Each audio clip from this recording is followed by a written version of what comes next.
Most sellers believe that the negotiation begins when you receive an offer, but it doesn't.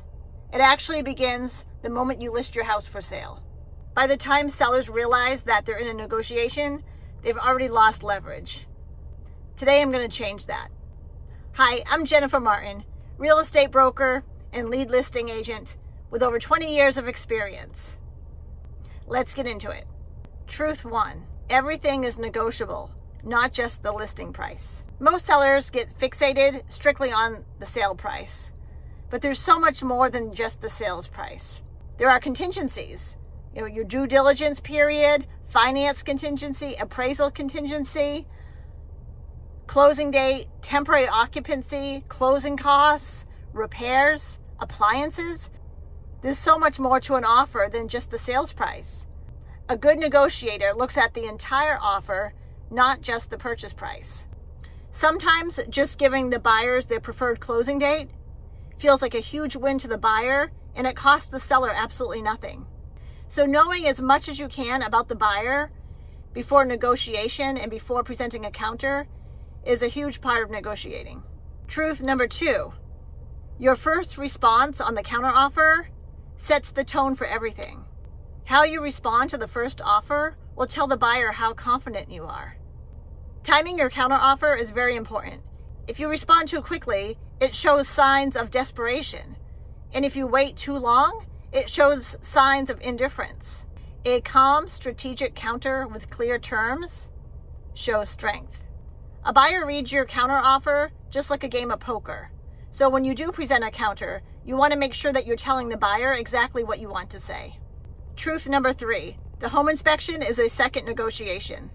Many sellers let their guard down after accepting an offer. This is a big mistake. The home inspection gives the buyers another opportunity to negotiate.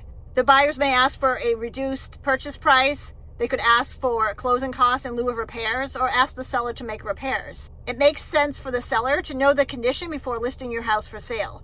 This way you have no surprises. We always advise sellers to do a pre-inspection prior to listing.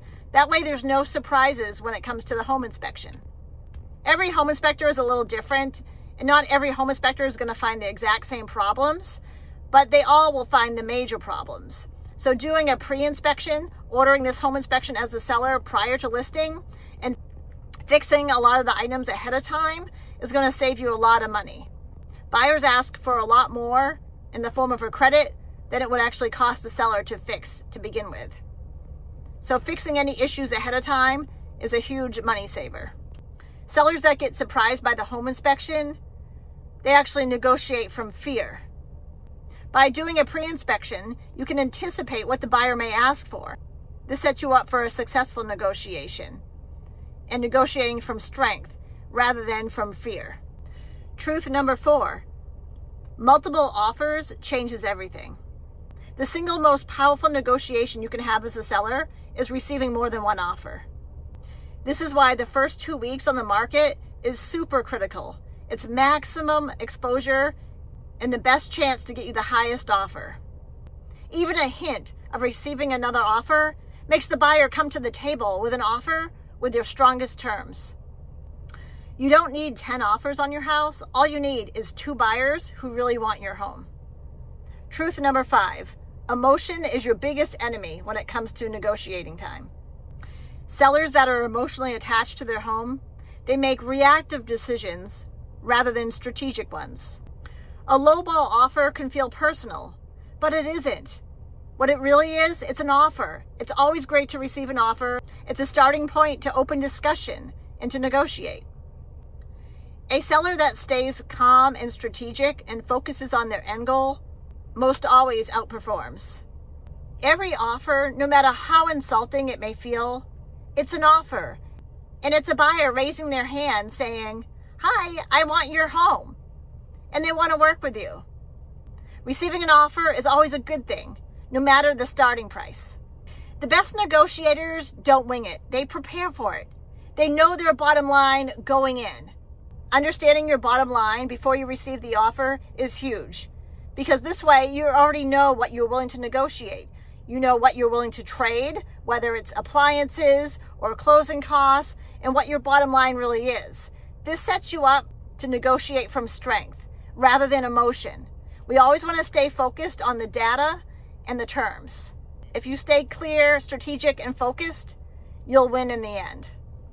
Basically, a seller who stays calm and strategic and focuses on their end goal almost always outperforms a seller who's being reactive and emotional. Just remember, never negotiate from emotion. Negotiate from data. Know what you're willing to do before you receive an offer. If you found this information helpful today, then please subscribe. I do post insider information on a weekly basis. Thank you again for watching and have a great weekend.